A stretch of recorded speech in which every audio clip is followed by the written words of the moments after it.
what makes somebody really successful? Having more margin. One of my first YNAB like mind-blown things was natural gas, which could be $15 in the summer and $400 in the winter. Right. And I just started setting aside $150 a month, no matter what month it was. And when I got to the winter and there was $1,100 there, and it was like, feels amazing. that first $400 was no big deal. Yeah. I mean, holy cow.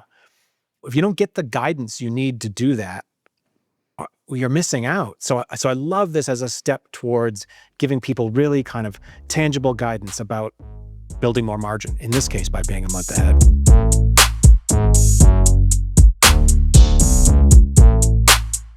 How you make it, how you wanna make it, how you make it, how you You are not alone. No, you are not. Well, folks, today we have a very special topic and a very special guest. We are talking about the future of YNAB. We're talking about the future of the app and where we're going. And we're going to be talking about some of our newest feature releases. We've had a lot in the past 3 or 4 months. It's been a roller coaster ride, so there's a lot to talk about. And we're going to talk about how some of those features point to where we're headed. And it's a really exciting topic here. And to help us do that, we're joined by Todd Curtis, CEO of YNAB, and a key part of the YNAB team since 2010. Todd has done a lot of big things around YNAB. He's headed up customer support and product. He's led the design team. And then as of February 2021, he's been serving as CEO. So Todd has seen YNAB from just about every single angle. And when it comes to the future of YNAB, there's no one better to talk to because Todd spends every day thinking about the best way to move YNAB forward. And friends, I'm not just saying that because YNAB holds my YNAB career in his hands. That's a joke, by the way. I say that because I see it, I hear it, I feel it week in and week out from Todd. And Ben, I'm sure you would say the same thing. So Todd, welcome to the show. Fantastic to have you here. Welcome, Todd. Thank you so much, both of you. It's wild you haven't been on the show before. I mean, I know. What's the deal? Yeah, this should have happened a long time ago, I feel like. Yeah. Because every decision, I mean, you're behind it, right? And you've been everywhere at YNAB. Like Ernie said, you've started customer support, you moved to product, you moved away from product, then back to product. I mean, you've seen everything, right?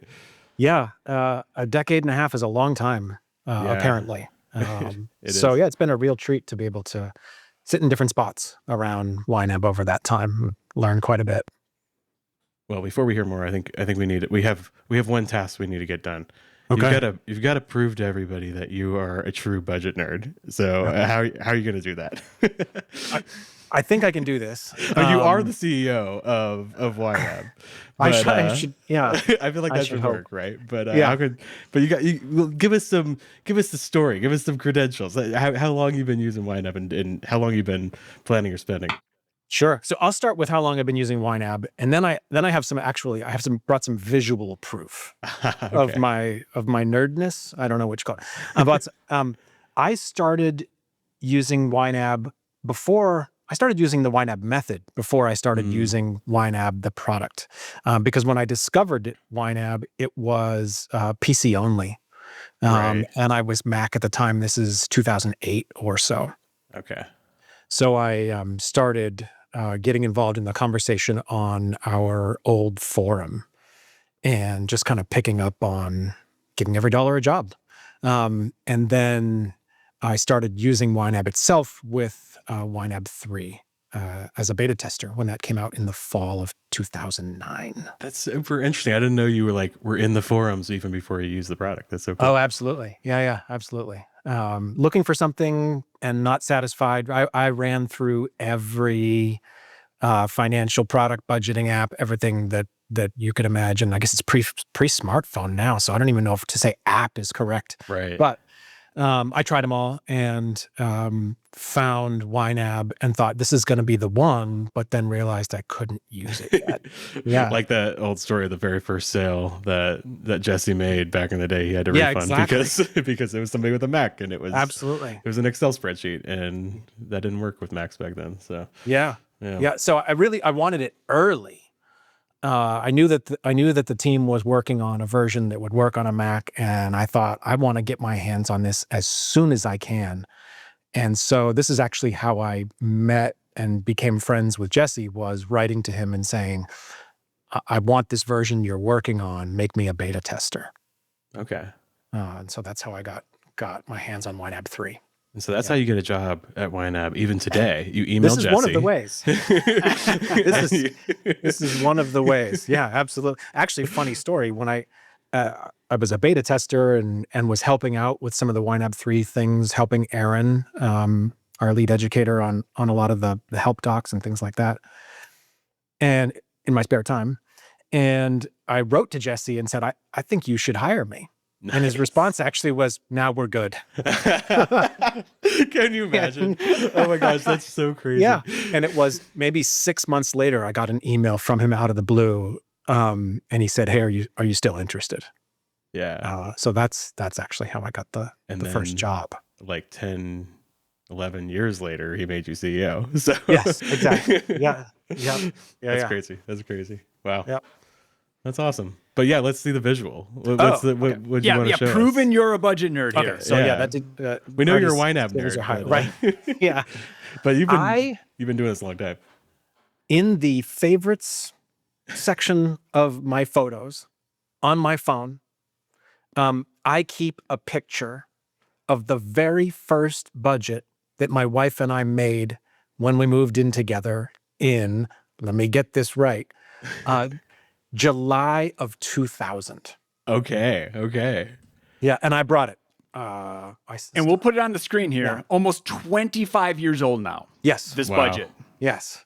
Yeah, handwritten. No. This was on paper, sitting at our desk in our first apartment. It was her idea. Oh, really? Okay. Yeah. So I guess I'm proving her budget nerdness too.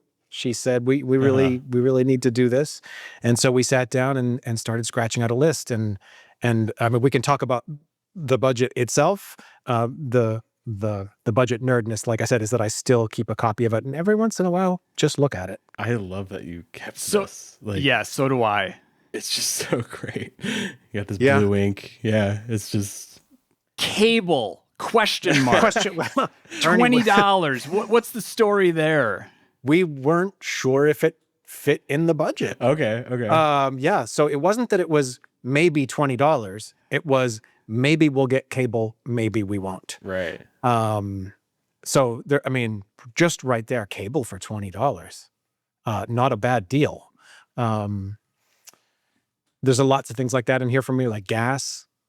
$70, and we were each driving a long way. This wasn't just, it's only $70 because we were just going around the corner a couple of times a week. We each had daily commutes that were significant. Yeah. I think that's actually her gas, not our combined. There's a second page that's got 60 on it or something for me. But okay. That makes a little more sense. But still, it's things have changed a little bit. Things have changed, yeah. That's so cool. Entertainment, $30. Yep. What did that look like? What do you do for $30 a month? That's fun. We stayed home a lot. We played a running dominoes game.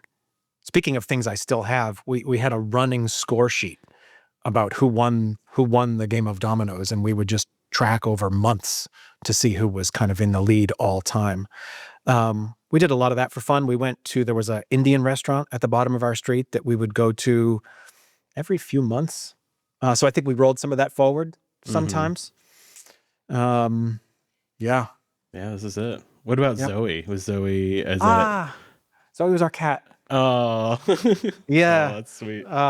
Zoe was fantastic. Yeah. Zoe's our cat. $15. I mean, that's pretty good. Zoe got almost as much as retirement.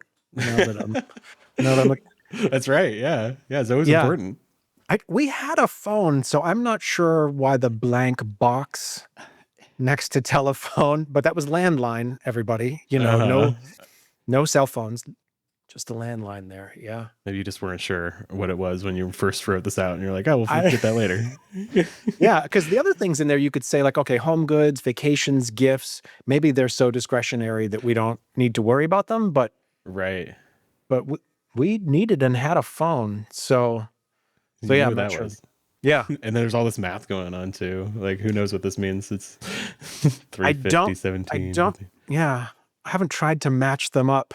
I have a feeling that's maybe some sort of splitting with each other or something like that. I don't know. Oh, right, right. Yeah. Yeah, because you did this. So this is like right when you moved in together, Yeah. and you're making a new life together right here. That's Yeah. really cool. We still had we each had our own accounts at this point. We didn't do a joint account or anything until we got married. So there was some effort here to say, this is mine, this is yours, this is ours. Right, right. Hence Yeah. the 2 gas categories and all that. Yes. Yeah. Yep. Yeah. Yep. Super interesting. Yeah. We got tokens for driving over the Newport Bridge in Rhode Island. Oh, that's what tokens is. That's what tokens is. Yeah, yeah. Yeah. I noticed that. Oh man. Yep. Okay. I mean, we could talk about this all day. Yeah, it's fun. It is super fun. Todd's categories episode. I see it now. I know, Yeah. right? Absolutely. I assume it's changed quite a bit now, or is it still? I mean, the numbers have changed, or does it still kind of look like this, or is it?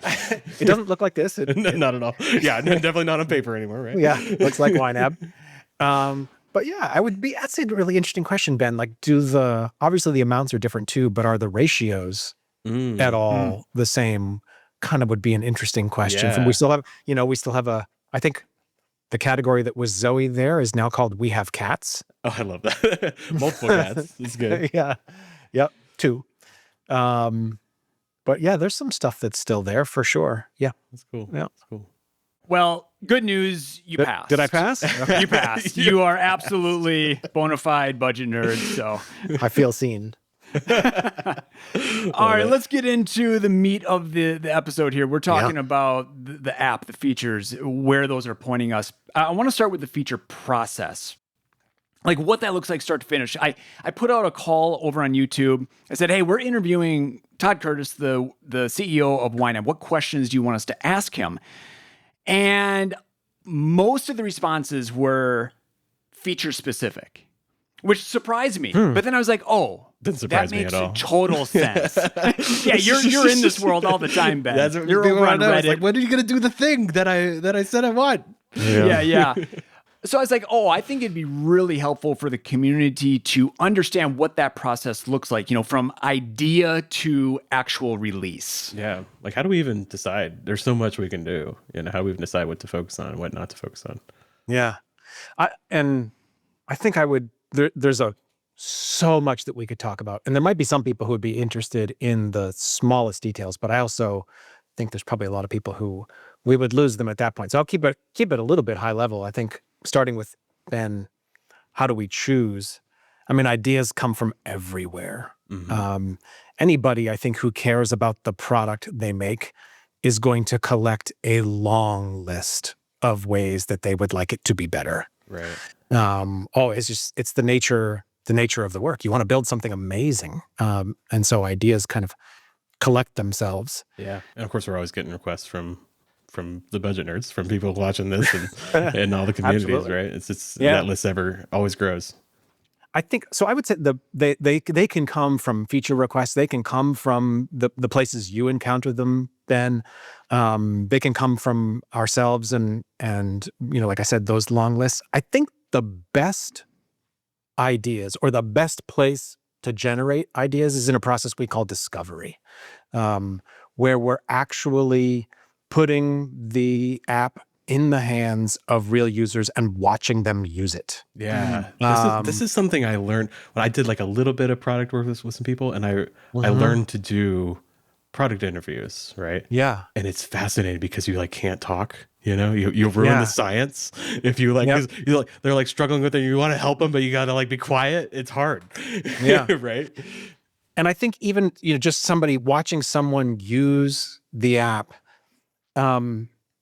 gives you sort of the most direct unfiltered, untainted view into what's working, what isn't, what could work better, and even what anyone, you or I, or a typical YNABber would report with words that we would like to see, or where doesn't come out the same way as what we actually do when we're using it. So if we get a chance to watch that, and not just watch one person, but watch, say, 4, 5, 6 people in a row doing the same thing, and try to collect what we see there, that's really the best view, and where I think the most, I don't know what the word, I'm struggling for the word a little bit, but the beyond best ideas can come from, because it's very real, it's very direct. Right. That's super interesting.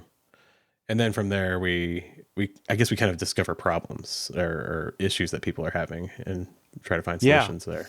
Yeah, and you can work from, I think, some of the ideas that we would want to begin designing and building stem from, there's a problem we observe, but then some of them don't stem from a problem in the sense of this isn't working, but it's more of a problem in the sense of where we want to get people is here, and what we've actually put in their hands isn't getting them there efficiently enough or fast enough, or there's too many obstacles in the way, or things like that.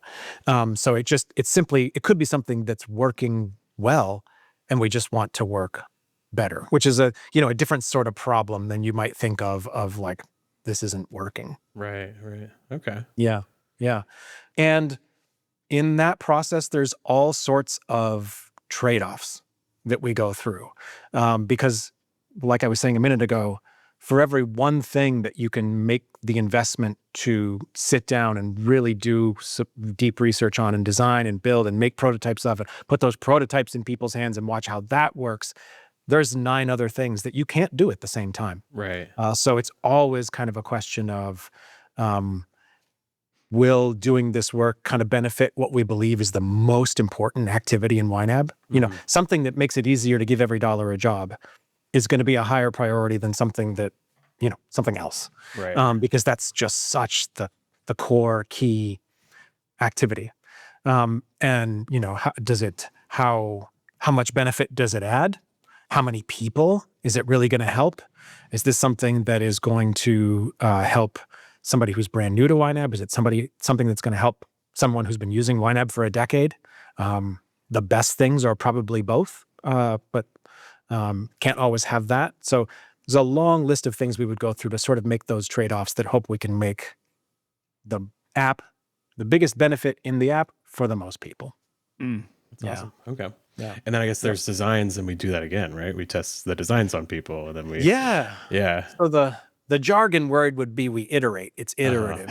What that really is we just keep kind of going around in circles. We have an activity that's super fun, sometimes that we'll do, called Crazy Eights, where you just get the designers and the engineers and product managers in a room, and take a piece of paper and you fold it in 8 sections, and you have 8 minutes to make 8 designs about what you think maybe is the best way to solve this problem. And it's great because it prevents you from starting with one particular idea and just running down the road with this idea, because you said it earlier, we want to make sure we're focused on what the problem is and what the thing is that we're trying to make better. And the more ideas we can generate at that front end, the more we make sure that we find what we hope is the best one. Yeah.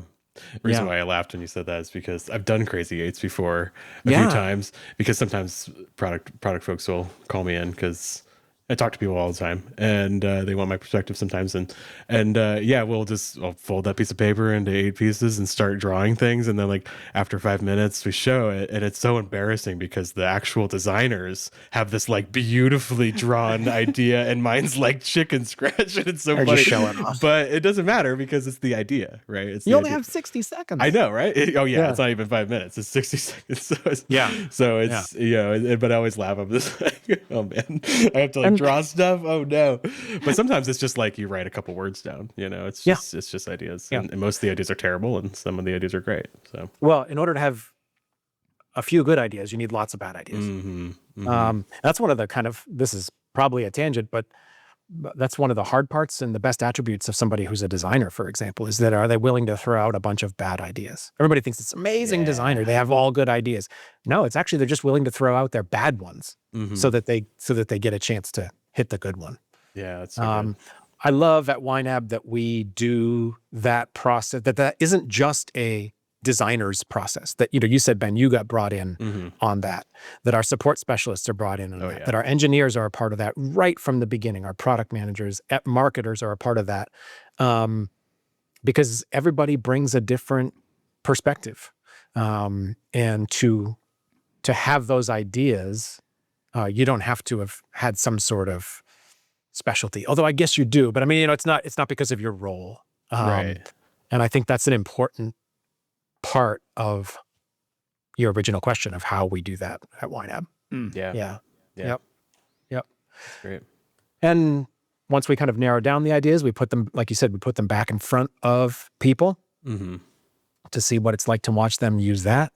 And that helps us kind of get the next version going, and eventually move from kind of prototypes into working with building a real feature that starts to get tested by our quality team, and that starts to get released to small but larger and larger groups of real YNABers out there, and see how that goes. And it goes through that cycle many times before you could say that everybody at YNAB has it. Right. That's awesome. Yeah. Yep.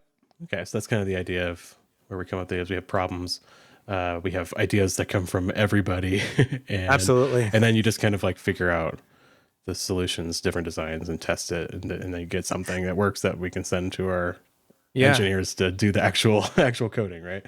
Yeah. And I think the part that I would left out, but I think you want to talk a little bit more later, is that those don't just, those are all sort of like ideas kind of bubbling up from the bottom. We also have these ideas about what we want YNAB to look like 2 years from now. That place that we're really trying to get to, that version of YNAB that is just really, really amazing beyond our kind of wildest dreams and what we want to. And so the ideas are getting pulled on from each end there. What's it like when people are using the app now? And what do we want it to look like in our wildest dreams? Right. Yeah. And we're definitely going to get into, what does YNAB look like in our wildest dreams? What's pulling us into that? But before we get there, let's talk about some of the recent feature releases, because my goodness, there have been some big ones. There's been a lot of them. Yeah, it's been coming fast really since January. I think it's been coming fast. I mean, I think we should start with, it's not like a huge feature change, but it is a big signal change in the app. So we're recording this mid-April, so this actually hasn't happened to us yet. So we don't know how communities reacted or anything, but when this comes out, it will have changed. We've gotten rid of the word budget everywhere in the apps. Yeah. Can we talk about that? Why we're seeing spend tab and all these different things? Let's talk about this. Why are we moving away from the word budget? I think it'd be good to kind of just acknowledge it, because if you're paying attention, if you're in the community, you probably noticed, like, we don't say you need a budget anymore. We're just YNAB, right? We've technically changed our name, but not like, no, we didn't make a big splash about it, but we changed that. If you just hear us, if you consume our content, you notice, we don't use that word budget as often. We talk about planning, spending instead, and things like that. Yeah. And now I feel like the ultimate expression of that is the budget tab is not there. It's now I don't even know what it's going to be. Is it going to be it's the plan tab? Is that what we're going to go with? Yeah. Okay. Yep. Okay. Yep. Wow. See, I thought we were going to start with something easy like Spotlight. The reason I joke about that is because, you sort of said, Ben, like, it's not exactly a feature, right? And I think this is the kind of change that I can empathize with as a user of digital products myself. Where you might see a change like this and you say, hey, that's what you all spent your time working on? Was the name of the tab? I've got problems. Right. But I am excited about this, and I do think it's really important. And the origin story of this is really old. And so last year was our 20th year. Yeah. And we spent most of that time trying to convince the world that the word budget could mean something different Right. than people think it does. And what I learned over that time is that people really think, people who haven't encountered your show in particular, really think that budget means has a lot to do with restriction. That it is almost a last resort. Well, I tried everything else with my money. I guess I got to get a budget. Right.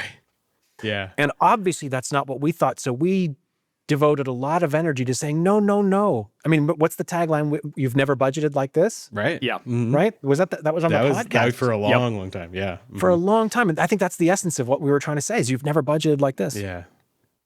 And I think I realized a couple of years ago that we had lost that battle Mhm. to kind of redefine that word. Yeah.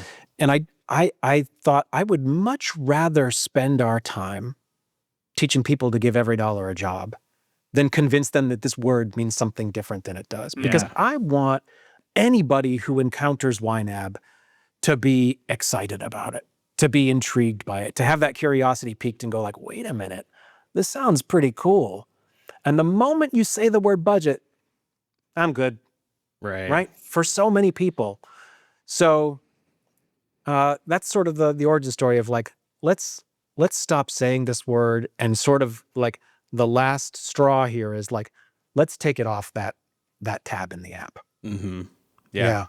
And I can see the comments under this video right now where they're like, but I like the word budget, like this is, Of course you do. it's literally budget nerds. Like I'm watching it right now. Right. And I know what it means and I think it's great. And like, yes, like, what it means. You know that it doesn't mean restriction. It means freedom. It means, it means just planning your spending. It's just figuring out what you want. How do you want to spend your money, But there's a lot of people out there that could have the just wonderful feeling and the wonderful lack of second guessing if they tried YNAB. Life-changing, right? But there's a word in their way. And why would we let a word get in it's just their a way? word in their way. And it's sad. Like I'm just like, we on marketing, we had a moment where we were like, we're not gonna say it anymore. We're not gonna we called it the B word. And like, You guys even have a swear jar. I know, like think. even internally, like we wouldn't write it. We would write the B word instead. It's a joke. But it was such a good exercise because I do a lot of writing, and I would be revising old blogs because we write new blogs. We also write old blogs and all sorts of other writing. Because I don't know if you noticed, Todd, we got a lot of writing at YNAB. But really, I think that's your fault, Todd. I think I think you set the tone that we write a lot here. Powerful. It is. I think it's great. But like revising other things, and I'm like taking out the B word and replacing it. And so often I would just replace it with YNAB. Like instead of saying, you gotta, I don't know, like you gotta try starting a budget. I would say you gotta try YNAB. Start. And it just felt so great to be like, hey, we're actually convincing people to give every dollar job to use YNAB instead of convincing people to budget. You know what I mean? Yeah. And it's freeing. It's really great. It's interesting. Your show is the one place the word doesn't bother me, where I'm like, you get a pass. Yeah, we should talk about that. Why haven't we changed the name of this show? It's the everything I said about our inability to change the meaning of that word, you all have actually been successful inside this environment, this community, this like feeling you get on this show about that word. And so I like that. And maybe I just kind of like it's almost like an Easter egg for us all. I don't know, just kind of the throwback. I just want to hang on to like a little bit. That's who we were. Yeah. Yeah, I like that. I like that. Yep. Yeah. Yep. And plus, I mean, it's just got such a ring to it, right? Yeah. I mean, it's just so good. So But I will say it has been tough, because I'm with you, Ben, like teaching workshops, you're writing, I'm teaching workshops, and I'm swapping out budget for YNAB, but that doesn't always work. Mm-hmm. Yeah. So then like, what do you say? And then when you actually are demoing something and you have the budget tab staring you in the face, what do you call? Yeah, you have to Yeah. refer to something. Right. And it sounds like that's what product's going through now because they're removing it everywhere in the Everywhere. app. Yeah. Yeah, absolutely. And there are lots of places where you simply just don't need the word, where it's kind of a, Yeah. We just it's just an adjective that you can delete just it. take out. I do that all the just delete time it. when I'm revising Yep. stuff. I'm just get rid of that, Yep. Yeah. And I think the word plan, I mean, there's a funny thing to say, but I'm not in love with the word plan Mhm. as a replacement for it because it doesn't have any zip, doesn't have any zing, doesn't have any energy that I would love for there to be there. So if anybody's watching and they're like, I got a better idea, famous last words, right? But it is accurate. Yeah. What you are doing is taking your money, giving every dollar a job, and then you have a plan. And it doesn't have its lack of energy for me is, at least it's kind of like its neutrality works, because that's what we're looking for. It's just like, this is a plan, and the energy maybe can come from what's inside it. Right. Right. That's Yeah. great. Yep. Yeah, and I feel like it's more action oriented too, because it's like, hey, you're going to plan your spending, right? Yeah. Instead of like you're going to get a budget or have a budget. It's more of a verb, and I think it's powerful too because again of that connotation of like, if I'm getting a budget, it's like, or if I'm budgeting, it's kind of like I'm setting restrictions, like I'm setting limits on my spending, and that's I think that's really what people think of most of the time. Yeah. And instead it's saying, we're asking, hey, plan your spending, give every dollar a job. And it's more like, how do I want to spend my money? It's more open-ended, and I think that's more exciting. So Absolutely. yeah, Absolutely. I'm excited about it. It's been a journey, because we were like, well, we're also been like, if we're not a budget, what are we then? What are right? we? Yeah. Yeah. And that's been part of it Hopefully too. we can talk about that. Yeah. But that's part of where spendfulness came from. Like we're a spendfulness app. We are a spending app, and the focus on spending, I think, has been really powerful for sure. Well, everybody spends money. Mm-hmm. Not everybody wants a budget. As I said before, like the word budget can be a conversation ender, but everybody spends money. And wouldn't everybody want to love how they spend their money? Yeah. Isn't that a little bit more of an invitation? Yeah, Absolutely. exactly. So yeah, we're hoping to see. Yeah. And guys, if you like the word budget, you can still say the word budget, like it's fine. But I think what we're finding, and what we were already finding, is that more people are interested because, like you said, it's more of an invitation instead of asking people to set restrictions on themselves, which is what people immediately think of when they hear that B word. So okay, so that's the budget tab change. I wanted to talk about that, even though it's not really a feature, it's just kind of a switch, but it has so much behind it as far as like where we're going in the future. But yeah, we can talk about some more of the fun stuff too. What do you want to talk about next, Ernie? Let's do Spotlight. Yeah. The YNAB home base, where your priorities are front and center. Love this. Yeah. I love this too. Even like having used YNAB as long as I have, I found that getting my hands on the early versions of Spotlight, it changed YNAB for me. It changed my experience of kind of opening it and what that was like. I think there's lots of stuff in there. My two favorite things are the top categories. And this is interesting because you could always pin categories on the B tab, right? On the budget tab. You could always pin categories. Right. Like, this feels different to me as I use it. I think those categories that I put there really feel elevated in a different way. And because they're sort of actually separated from the other categories, in that different space, they really feel like it's me saying, these are special. They're not just pinned. They're not just at the top. They're special. Right. And I think I agree. that's what we've been trying to, this is sort of connected to the like, if you're not a budget, what are you? I think if you are not a budget, you would take more care and pains to say like, hey, look, not every dollar of your spending is the same. Some of it is more important to you than others. Mm-hmm. And I love that we just now have a space where you can say that Yeah.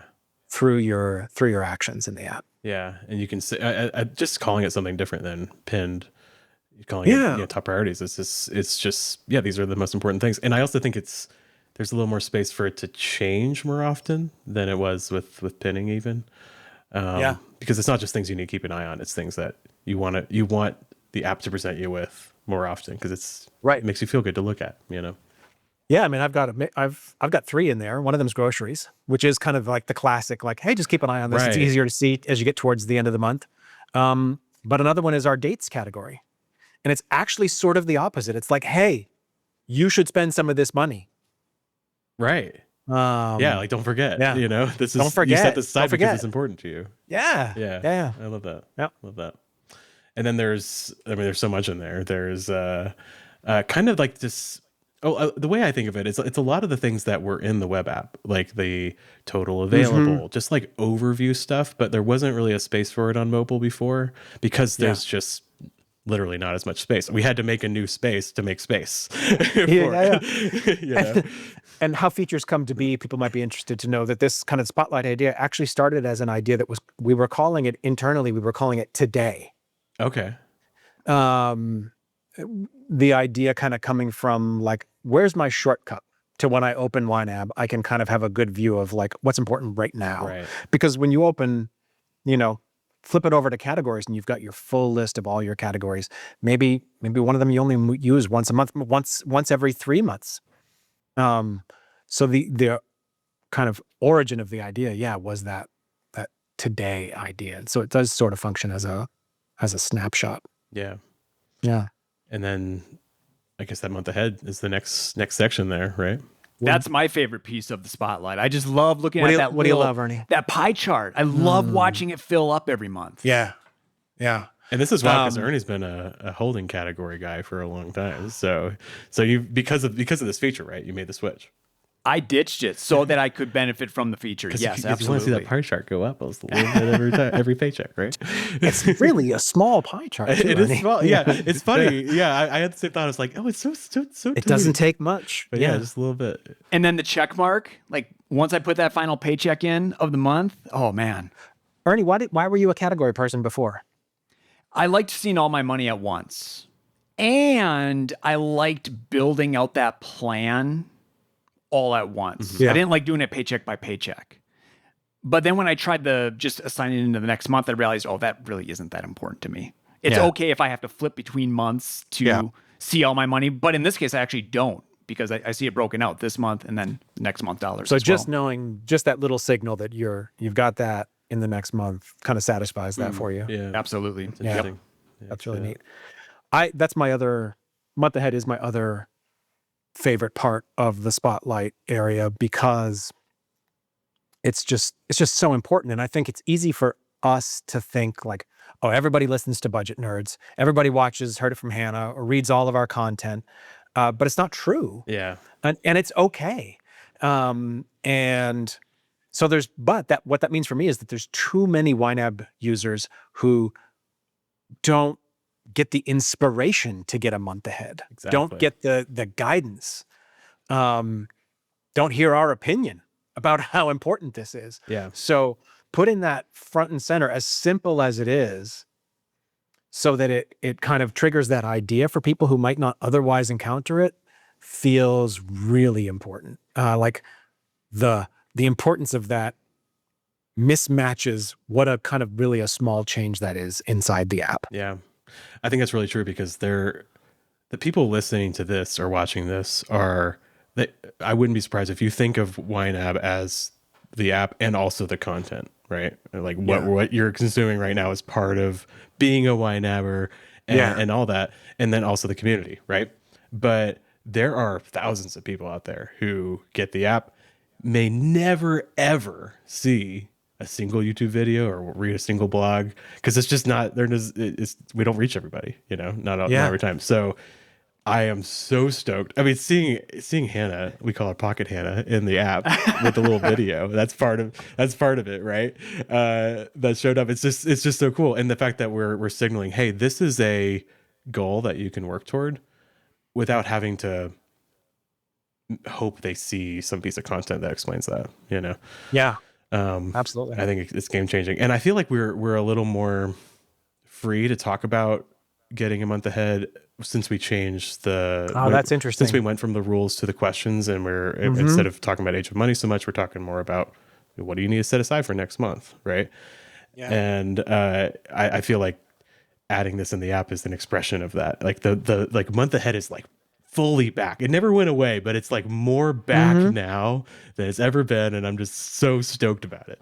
You know? Yeah. Well, I mean, I love Age of Money for the sense of like it can grow in both directions and it can change a little bit as you change a little bit. But the kind of like real tangible nature of being fully funded on the first is so powerful, and I think that's what this new part of Spotlight starts to. It's very easy to kind of wrap your head around. Like, oh, I'd like that. Yeah. Yeah. I mean, one of the things I've been thinking about a lot in the last year or two is really, it's funny to, well, why didn't you think about this 10 years ago? And I did, but like, what makes somebody really successful? And we talk about the end of second guessing, where that's kind of the result, right? And having more margin. YNAB helps you build more margin in multiple ways. I mean, you just mentioned, setting aside money for an expense that happens next month. So it's not even just being a month ahead. It can happen I remember one of my first YNAB, like mind blown things was natural gas, which could be $15 in the summer and $400 in the winter. Right. And I just started setting aside $150 a month, no matter what month it was. And when I got to the winter and there was $1,100 there, and it was like, feels amazing. That first $400 was no big deal. Yeah. I mean, holy cow. And that, I was really, this show didn't exist, but I was a budget nerd. So I knew all of this stuff. I was consuming, but like, if you don't think that, if you don't get the guidance you need to do that, you're missing out. So I love this as a step towards giving people really kind of tangible guidance about building more margin, in this case, by being a month ahead. Yeah. And month ahead too, it's one of those things like even in the general personal finance community, it's not a known term or idea. Yeah. I mean, I think there's been like one person on this show, Ben, who said like, yeah, my grandma taught me this, 40 years ago. But you really don't hear about it until you come to YNAB. Yeah, I don't know why. Like, it seems like it's just so fundamental to me. It feels like everybody should be talking about it. But like, I'll say that this is a little technical, but when we write blogs, we think about SEO. We think about using keywords so Google will pick it up and show it to people, right? Yeah. And I was writing a blog about getting a month ahead, and it was really funny because we ran it through this report to get like some keywords we can use, and it's very clear that all the keywords are just from our own articles, right? And was like, we're just like following ourselves, because very few people are talking about this. Yeah. Well, and people do talk about like,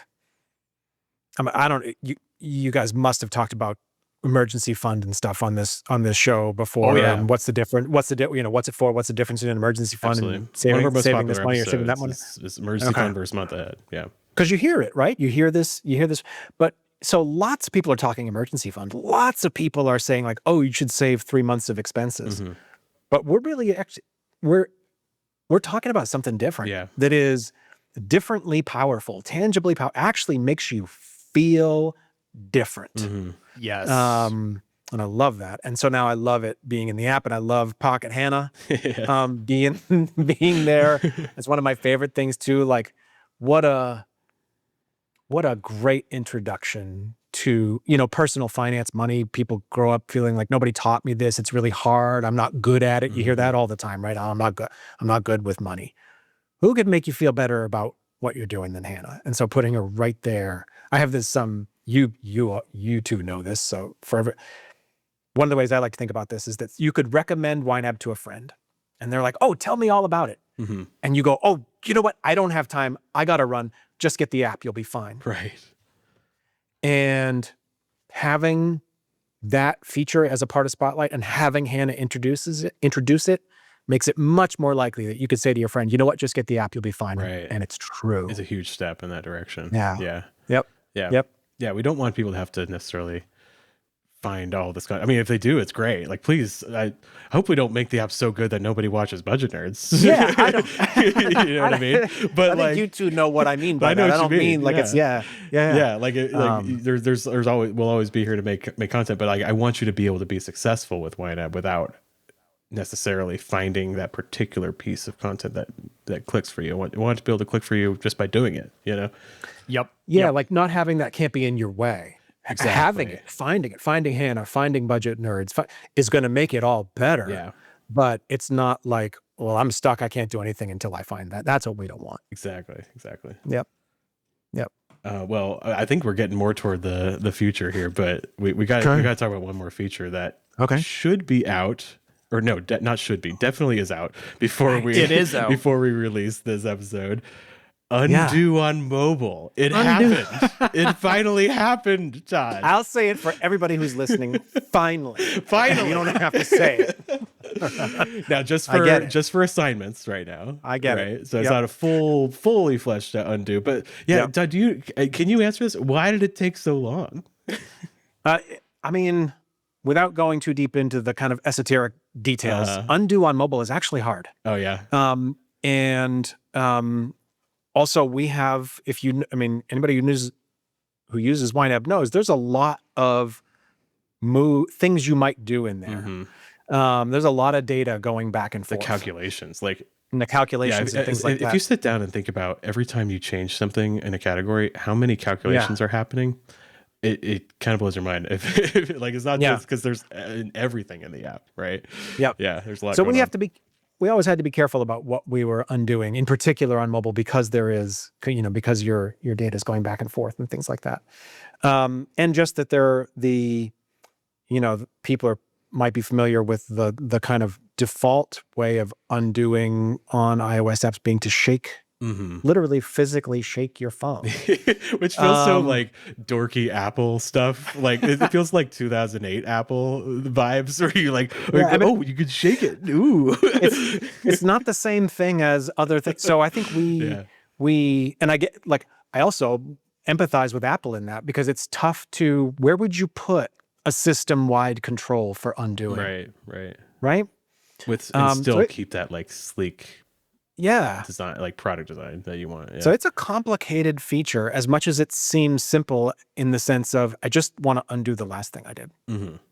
So there's a little bit about why it took so long. Why it took so long also, like I said at the beginning, we're always trading off between one thing and another. So something's got to lose in that trade-off, at least temporarily.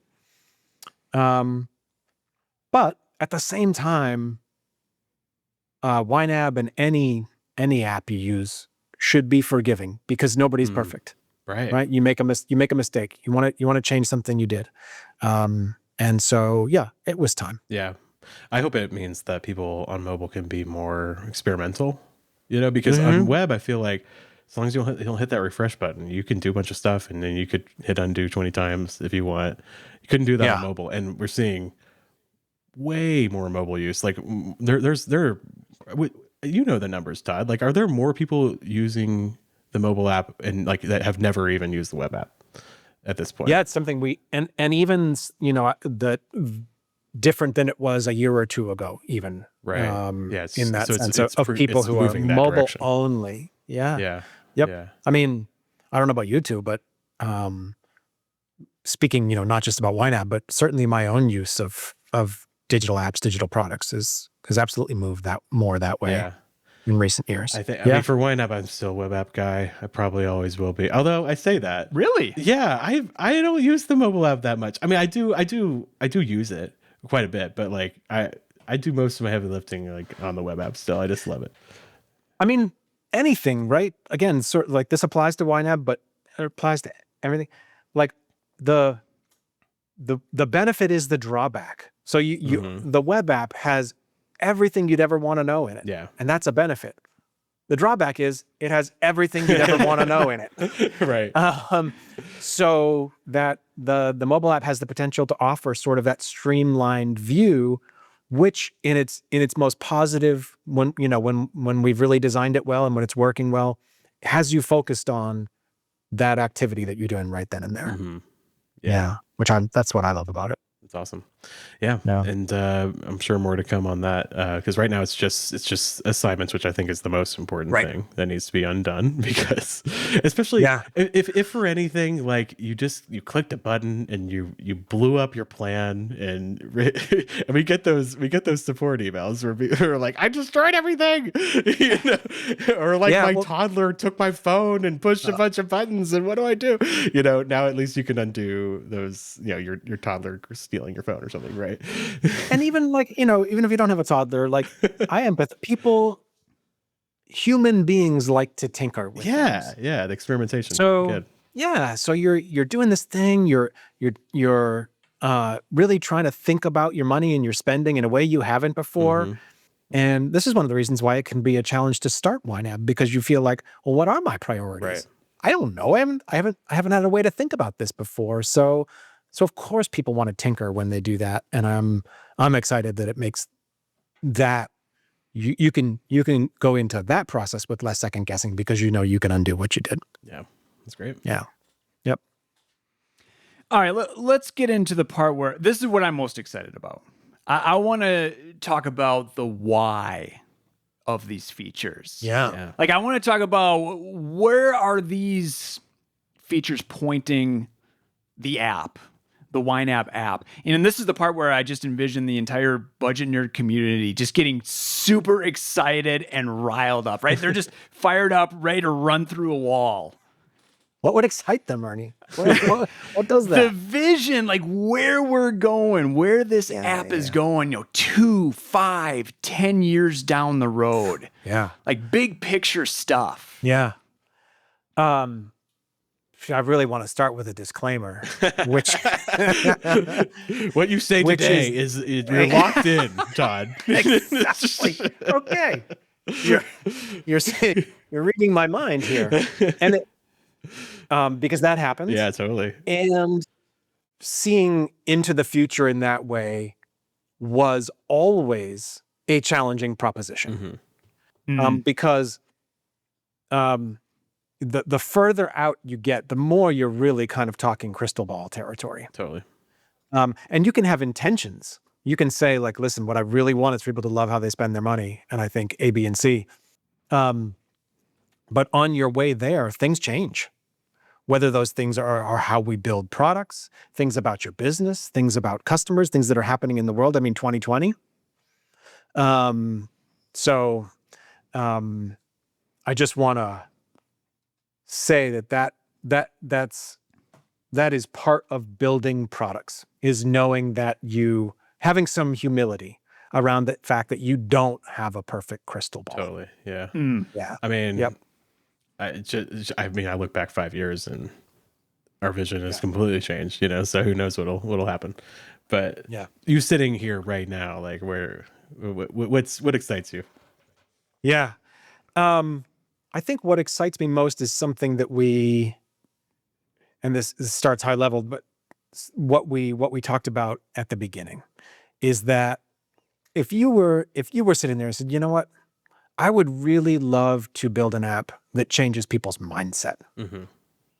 I would really love to build an app that is centered not around this idea of restriction, which, like it or not, people were bringing, Right.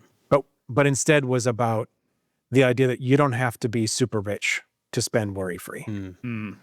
Around the idea that your money and things isn't something that's happening around you, but that you can really be in control of. And even that how you spend your money is not just this functional, I gotta do it, it's part of life sort of thing, but is actually how you express yourself in the world. Which is, I think, a pretty cool idea. Yeah. That money is that important. It's as important as your relationships you have. It's as important as your health, because you spend all this time working, spend all this time earning money. And then, like, don't you want to think about what you turn around and kind of turn it back into? Yeah. So this doesn't say like, oh, we're going to build this feature or that feature, but boy, when I think about the future YNAB, it clearly and unequivocally does that. To make it more granular, and then we can start riffing back and forth a little bit. is that like people in your audience maybe would know more than others that YNAB is originally built on a spreadsheet. Mm-hmm. All those things, I love spreadsheets. Oh yeah. It's Do not get me wrong. It's like a motto with my wife. Like if there is a decision to be made, there's a way to make a spreadsheet about it, right? We can start a spreadsheet nerds show. Yes. And I will host it with Love you. it. Love it. Okay. But a spreadsheet doesn't say all those things that I was just saying. Right. So I would love an app that is not so clearly the relic or the descendant, I guess is the word, the descendant of a spreadsheet. Right. But is really a way that you can sit with your spending and how you're expressing yourself with your spending. Yeah. That's great. Yep. Yeah. Yeah. Because it changes like what we're trying to signal that you should be doing. It's not just like, hey, reporting, like look at how, I feel like reporting is like, hey, look at how bad you did, it has that vibe, but this is just like, hey, like let's just think about it has no like moral connotation to it that I think maybe reporting does. And also I think it opens us up to not necessarily to have ways to reflect that are beyond graphs and charts. I think I have seen some wild ideas from like Jack, like I'm talking about some product designers that are just like, whoa, like just crazy things that we could do that don't have nothing to do with a graph or a pie chart or anything like that. Right. But they are ways to reflect on your spending, which I won't say any of them because who knows? Because I'll just let you guys think about that. Getting anxious over here. I mean, but to keep it in something that's actually people have in their hands already, that is, I feel like a small move was the spending breakdown chart. That just the act of sort of removing that spending breakdown from your category structure. Right. And just saying, here it is top to bottom. Yeah. Causes you to reflect in a different way, different than like, what grade do I get for whether I met my budget or not? And a little bit more like, oh, is that how I would like it to be? Right. And that's a very subtle change. And that's not nearly kind of like the extent of our ambitions, but I think it's a little bit of the vibe, I think, that I was trying to get at before. Yeah. In the potential for difference. That's interesting because we've talked, Ben, on the show about the Reflect tab and just how I've taken more to that than when it was reports. Yeah. And it's like, why is that? Why am I spending more time in this and more interested in that? And I think that's what it is, Todd. I'm removed from my category structure. It's just top to bottom. Here are the percentages. And I was like, oh, that's really interesting to see the breakdown of my spending throughout the month. Yeah. Yeah. If your spending is a reflection and or an expression of you, that gives you a little bit of a mirror. And obviously, some of your spending you can kind of move and change and align immediately. Some of it is harder, right? We do have demands placed on us from other things, but even those to look at and say, how does it all feel when I see it together? It's pretty powerful. Yeah. What often comes up in my mind when I look at the spending breakdown is, okay, where your money is, that's where your heart is, which is an axiom, I think. And I'm just like, okay, well, these are the things I'm literally spending the most money on, and it's right there at the top. And it's like, is that what is most important to me? Is that where my heart is? And it's great when you can say, yes, it is. And then it's also great when you can say, no, it's not. So let's make a change, because you have power there. Or even that we talk about the phrase loving how you spend your money. And you'd be like, well, do I love my natural gas bill? Right. Like I mentioned. Yeah. But even you can love that you see how big it is in that spending breakdown and that like it was okay. Right. Right. Because of the other parts of YNAB and giving $1 job and getting a month ahead, it was okay. And I love that. Right. And so sometimes, there's even different ways you can look at that same information, right? Do I love it because I love paying my gas bill? No, but do I love it because I'm loving how I am spending that? Yeah. Yeah, and you can even go deeper because I think about that a lot too. And it's like, yeah, I don't like paying an electric bill, but I do like having electricity. Like Well, I do like having the very internet. important to I like you. being like warm in my home with my family. You know, Yeah. like that's what the gas bill's for, right? Yeah. So Yep. if you go one level deeper, I think you can kind of be less ornery about those those expenses sometimes. For So, sure. Mm-hmm. For sure. Yep. So I'd love to see, those thinking about that tab a little bit more. Some of those changes are pretty recent, and I hope just the beginning of kind of orienting people's ability to really reflect, Mm-hmm. whether it's there or elsewhere. But I think that's what I hear back from YNABers a lot is not sort of the mechanics of their money, but how they're thinking about it differently, how they're feeling about it differently, how they're talking about it differently with their partner. Right. And so anything we can do to facilitate that more effectively, I'd love to see us change in that direction too, grow in that direction too. Yeah. Absolutely. It makes me think of that word that you just mentioned a little bit ago, Ben, opportunity. And we talk about how YNAB money goes from a chore to an opportunity. And we see that all the time in this community. I mean, people are emailing us, commenting on our videos about their YNAB wins. And what they're sharing are these opportunities that YNAB has afforded me, whether big or small. They're amazing. Or having nothing to do with money. The people who write to us and say, "Oh, like because of YNAB, I quit smoking," and I'm like, "Tell me how." Yeah, like that wasn't the intention at all. Like, how did that happen? Or like, I remember when I first started at YNAB and I started seeing those success stories, and people were like, "Oh, this saved my marriage," and I was like, "What? Like, excuse me? Like, this is like this is a spreadsheet, right? like, how did that happen? Because your money it affects everything. It does, Right.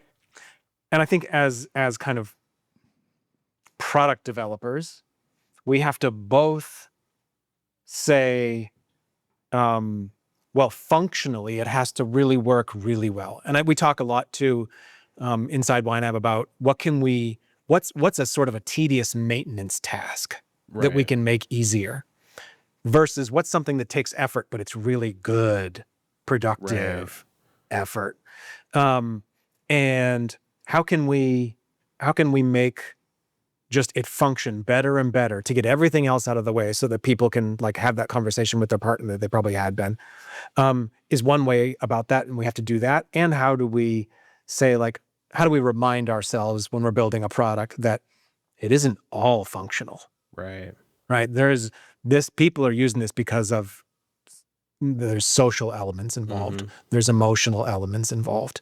And that too is really important to remember. Why not both, as they say? Yeah. Well, if I can synthesize a little bit, and you tell me if I'm on the right track, I think I'm hearing like three things as far as future of the YNAB app is more opportunities to reflect in deeper ways, I think. And then we talked a little bit about that idea of just get the app and you'll be fine, right? Where it's, you can learn all you need to learn about YNAB by doing it, not necessarily by watching a lot of content and sitting down and taking notes and studying, and that also involves, I think, the third thing, which is the core things of using YNAB, which is giving every dollar a job and tracking your spending and all that. Just getting any of the tedium out of the way, making it just super slick and easy and joyful, right? Yeah. I think those are kind of maybe the three things that way we're headed, right? I would endorse those three things. I would say like a couple of comments on the last part you're talking about, giving every dollar a job as an example. I would love it. And I'll be the first one to tell you we aren't there yet. I would love it if the act of giving every dollar a job in the YNAB app was the favorite thing you could do in any app you have, not just in YNAB. But you look at your phone and you've got 50 apps on there and you're like, the best, most enjoyable, easiest thing I do on this whole phone is give every dollar a job. I love That's it. what I want. Tell us in the comments right now if you enjoy YNABing more than you love scrolling TikTok. Then we've won. Right. Yeah. Yeah. And then the give every dollar, the just get the app part, I think the one thing I would add to what you said about that is that the way, like, to offer more guidance. Yeah, exactly. I think YNAB works. It's absolutely life changing if you do the right things at the right time. Right. And I want us to offer better guidance in the app about what to do when, Yeah. and prompt that reflection. Because I think there's a lot of Help people engage in it. I know this actually. There's a lot. There's probably thousands of people that have been using YNAB for 3 years, but have never given every dollar a job. They're just tracking or something like that. I have friends who I've tried to convince, to like, and the way I think of it is like, oh, like use YNAB as intended and something will happen, right? But and it's fine. Like if that's what you want to do, like I'm not going to be mad at you. I think it's better than doing nothing for sure. But like there's more, and hopefully they're reflecting at least, right? As they do that. Exactly. And there's just the act of tracking is hugely powerful for a lot of people. But if we can guide people toward something more, because I think there are people that have been using YNAB for years and there's still something more, like a little deeper they can go to get more towards spendfulness, and if we can guide people not just the first 34 days but for years, that's what I was going to say. Some powerful things can happen. If we're doing that well, that helps the person who's just picking it up for the first time, and that helps the person who's years in. Yep. It's exciting. Yeah, it very much is. All right. Anything else that you wanted to say that you didn't get a chance to say? You tell me. You guys are in charge here. You tell me if we missed anything. Well, we covered everything that we wanted to on the outline. Yeah. So, all right. I mean, there's literally like 5 more features that we released this year that I wish we could talk about, but we're already. We can come back and do it again. Yeah, we can do it again. Yeah. Yeah. We've also talked about. I'm actually curious in the comments if y'all want to let me know. Like, would you be interested if we heard from one of our product designers who could like really get in the weeds on design process and stuff? Would you be interested in that? If you ask for it, maybe we'll do that. That'd be really cool too. Yeah, you could take somebody through what that discovery process is like for an hour. No problem. Right. Super interesting. Maybe a little bit more of a niche episode. Totally. But really interesting. Yeah. Some people would be super fascinated by it for sure. Yeah. Yeah. Cool. Yep. Absolutely. Excellent. Well, Todd, thank you. Really appreciate you being on the show. I think this has been absolutely fantastic. I mean, I have been alone Ben and I before now, Ernie. So now I am not alone. You are not alone. Awesome. All right, friends. Thanks for sticking with us for another episode. We'll see you in 2 weeks. Until then, happy YNABing.